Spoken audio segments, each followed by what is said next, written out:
Aka maslahat o'rnida trekker olmoqchi bo'lganlarga elektromobillardan nimani maslahat berasiz? Trekker bilan narxi bir xil bo'lgan 3 ta elektromobil maslahat beraman.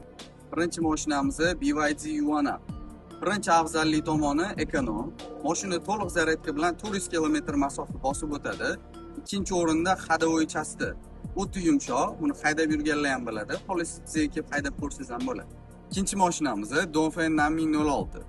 Mashinamiz pozitsiyasiga qarab 400 dan 470 km gacha masofani bosib o'tadi. Batareykasi nadежный, takomillashtirilgan va eng asosiy ustunlik taraflaridan ovozda boshqarish funksiyasi bor.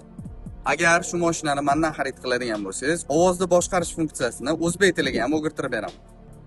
Uchinchi mashinamiz shu sanab o'tganlarimning ichida eng yaxshirog'i Gak Aion i60 mashinasi bo'ladi.